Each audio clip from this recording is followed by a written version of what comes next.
It's nice of you to come over on a rainy day like this. I hear it never rains in Los Angeles. Mm. The rainy season. I was in New Orleans once, and everybody said it never snows. And it was snowing. I was in New Orleans about 2 months ago. And I thought it was a beautiful town. Very strange. And I had a lot of fun there. Did you have a good time in New Orleans? Oh, yeah.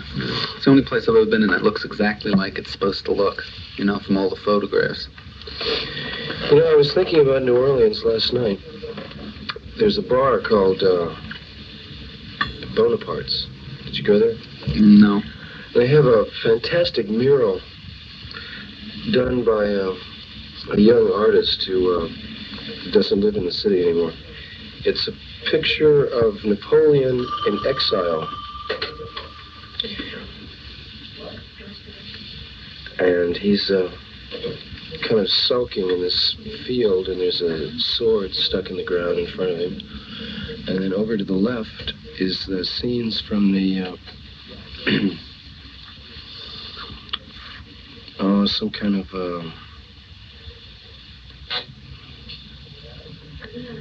you know, it's a war scene and people in sewers, and it's chaos and all that. You know, ghosts and shades and all. It's a beautiful mural. I can't get it out of my mind, actually. Have you been traveling around a lot? No, that was just a friend and I went to Atlanta for a film festival. We had a film entered there, and then we drove from Atlanta to New Orleans. You had a film entered there? Yeah. What kind of film?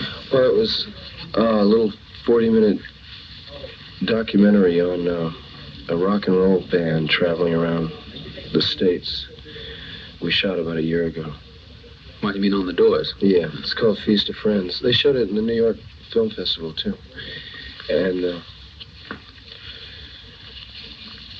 so actually it was just an excuse to go to Atlanta, and then we drove to New Orleans from there.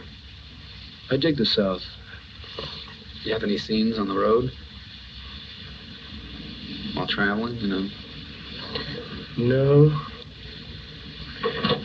But one thing I do remember, Atlanta has the most amazing hotel you've ever seen. You walk in, and from the outside, it looks like any other large hotel. You know? And you get in and you look up, and it goes up about 27 floors, and the interior is like a Spanish courtyard. I mean, in architecturally, it's hollow. So all the rooms face each other across this vast garden arena.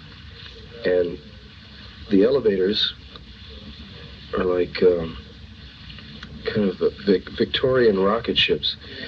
And they're glass. And so you go up to the restaurant on the penthouse level, and it's completely encased by glass. When it goes up the outside of the building, that elevator? No, the inside, see? And so you get this strange sensation, you know, rising up 27 floors in this glass elevator. When you travel around by car, you didn't have any... Oh, somebody jumped one time from the... Somebody jumped and landed, and they have a restaurant in the middle of it, and someone landed in the restaurant, and I hear it was really horrible. Did you see Easy Rider? Yeah. That's what I meant. Did you have any scenes like that at all? No, I don't. I think that's an exaggeration, really. I don't know why the South has such a reputation, like, you know, but maybe these cliches are really true after all. I never really noticed that the South was any worse than any other part of the United States. Of course, I'm from there, you know, so I might be prejudiced. But I think it's a grotesque caricature. However, it is a strange territory, you bet. How come you don't have an accent? if you're from the South? Why, I don't know. How come I don't have an accent? Being from the South and all. No, I watch a lot of television. And I try and obey the norm, you know. What? That's what people in the Midwest and the South and all, and they call it, like the way people in California talk, they call it TV talk. You know, it's the way people talk on television, newscasters and commercials and actors and all that. It's TV talk. Hmm. The Doors going to be performing, going on tour again soon or what? Well, the only thing we have planned is a gig in Madison Square Garden for 4 shows, 2 days, around January 17th, 18th, something like that. Hmm. Do you enjoy performing? Yeah. More than recording? Well, I guess so. I do. I think it's more fun, you know, with a lot of people around.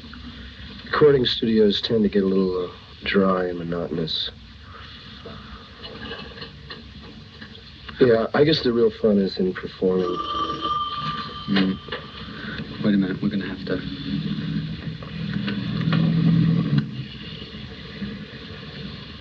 You can always edit this, you know. Yeah, but sometimes when it's like right on a line, and it seems to be ringing right from there instead of from there. Wait a minute. I put the receiver on. It's weird. The receiver's off and it still rings.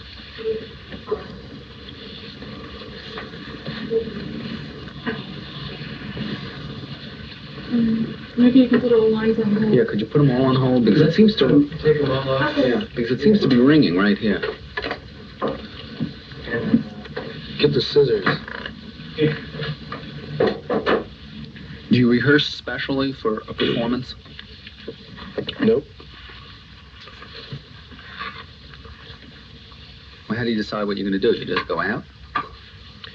Well, we have a repertoire of 30 or 40 tunes, and so we usually plan, like in the dressing room before we go on, we usually plan, the first 3 or 4 songs, and then after that we just play it by ear. So we don't really know what we're going to do when we go out there. How about in the recording studio? How do you work out what you're going to do? Usually we rehearse a couple weeks, a month or so, until we have a considerable amount of material, and then we go in and do it. We don't...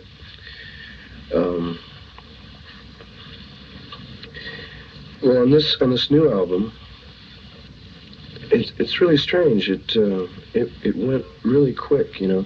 We went in and we got like a song a day, which is kind of unusual. It was funny. The first album we did in about 10 days, and then each succeeding album took longer and longer till the last one took about 9 months to do. And this one, we went in and we got a song a day. It was amazing. Partly because we went back to the original instrumentation, just the 4 of us and a bass player. Why'd you decide to go that way? I don't know.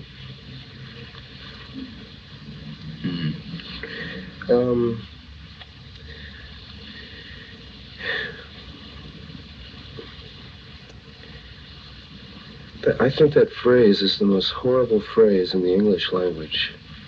I don't know. It's terribly embarrassing. When you're in the recording studio, are you aware that you're doing a hit single at any point? No. We joke around about it a lot. But actually, we just do an album, and then, every time we make a choice for a single, it usually turns out wrong. It's usually and so what we're going to do on this one is just put out the album and let the public decide which one they like the best, and then we'll release that as a single. Mm-hmm. Seems like the most realistic way to do it. Who picked the singles before, though? The group? Well, we pick them, but, you know, I don't think we really have the key to the pulse of the nation, because we've made more mistakes than we've been right. The underground press, I sort of felt, was a big reason why the Doors made it so big at the beginning. I mean, aside from the fact that you were all very good. I mean, you know, the publicity has anything to do with it. It was that. And then after a while, that seemed to have changed. And I generally read put-downs of the Doors now. Why? I think... Oh, by the way, I remembered the name of that guy. It was Erich von Stroheim, the man you love to hate. Right. Yeah. I think we're the band you love to hate. So it's been that way from the beginning. You know, we're universally despised. I kind of relish the whole situation. But how did that start? Why? Why are you the band that everybody loves to hate?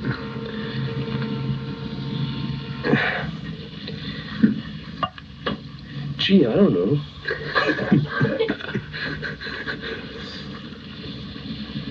I guess, I don't know. I think it's like, I was just up in San Francisco for another film festival, this Feast of Friends, this film. It was an audience that consisted mainly of young people, way under 30. You know, hip young people, street people. And they booed the film. And I think it's that